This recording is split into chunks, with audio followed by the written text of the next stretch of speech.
السلام علیکم ورحمۃ اللہ تعالی وبرکاتہ۔ نمبر 1 اسلامی تاریخ 9 شعبان المعظم۔ حضرت سلمان فارسی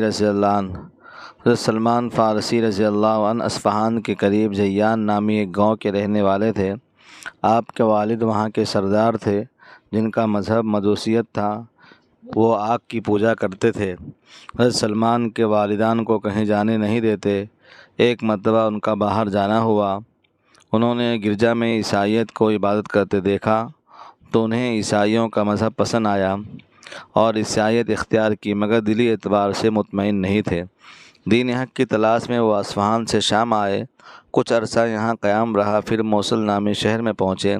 وہاں ایک پادری کی خدمت میں چند سال رہے، پھر وہاں سے دوسرے شخص نصیبین میں ایک پادری کی خدمت میں رہے۔ وہاں سے عموریہ نامی شہر میں ایک گرجا میں رہے۔ یہاں کے پادری سے معلوم ہوا کہ عرب میں آخری نبی کے ظہور کا وقت قریب ہے۔ وہاں ایک قافلہ کے ساتھ عرب روانہ ہوئے۔ قافلہ والوں نے دھوکہ دیا اور غلام بنا کر ایک یہودی کے ہاتھ بیچ دیا۔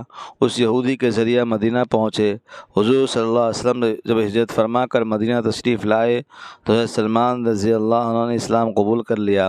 حضور صلی اللہ علیہ وسلم حضرت ابو درداء کو ان کا دینی بھائی بنایا تھا۔ حضور نے فرمایا، جنت 3 آدمیوں کو بہت چاہتی ہے، علی، عمار اور سلمان کو۔ حضرت سلمان رضی اللہ عنہ بہت علم والے تھے۔ بڑے بڑے صحابہ ان کے علم کے معترف تھے۔ حضرت عمر رضی اللہ عنہ نے ان کو عراق کا گورنر بنایا تھا، لیکن ان کی زندگی میں وہی سادگی باقی رہی جو پہلے تھی۔ حضرت سلمان فارسی رضی اللہ تعالیٰ کا انتقال سن 35 ہجری میں ہوا۔ نمبر 2 اللہ کی قدرت ہدہد۔ اللہ تعالیٰ نے خوبصورت اور عجیب و غریب ہدہد نامی ایک پرندہ پیدا کیا۔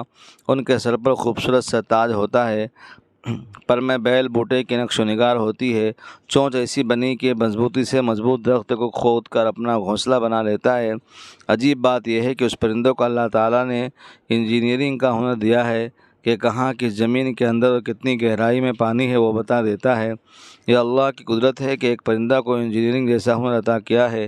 یہی وجہ ہے کہ سلیمان علیہ السلام کا قاصد ہدہد پرندہ تھا جسے وہ اکثر و بیشتر ساتھ رکھتے تھے۔ نمبر 3 ایک فرض کے بارے میں جماعت سے نماز پڑھنا۔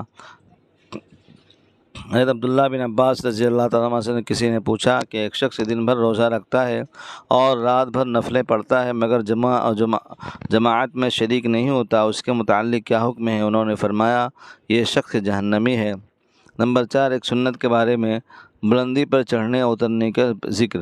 رسول اللہ صلی اللہ علیہ وسلم اور آپ کے لشکر کے لوگ جب بلندی پر چڑھتے تو اللہ اکبر اور جب نیچے اترتے تو سبحان اللہ پڑھتے۔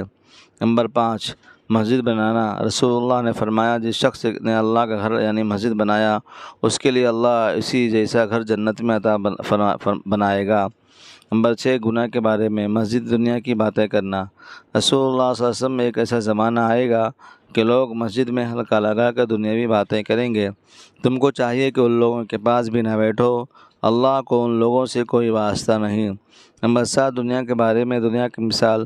رسول اللہ صلی اللہ علیہ وسلم نے فرمایا، میرا دنیا سے کوئی واسطہ نہیں، میری اور دنیا کی مثال تو بالکل اس مسافر کی سی ہے جو سخت گرمی میں کسی پیڑ کے سائے میں آرام کرے پھر اسے چھوڑ کر چل دے۔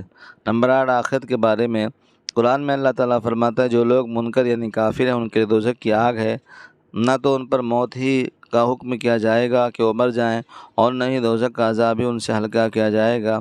ہم ہر منکر کافر کو ایسی ہی سزا دیا کرتے ہیں۔ نمبر 9 طب نبوی سے علاج، زہر اور جادو سے حفاظت۔ رسول اللہ نے فرمایا، جو شخص صبح صبح بغیر کچھ کھائے پیے مدینہ کے ساتھ اجوا کھجوریں استعمال کر لے، اس کو نہ تو اس دن اس زہر سے نقصان ہوگا اور نہ جادو کا اثر ہوگا۔ نمبر 10 قرآن کی نصیحت۔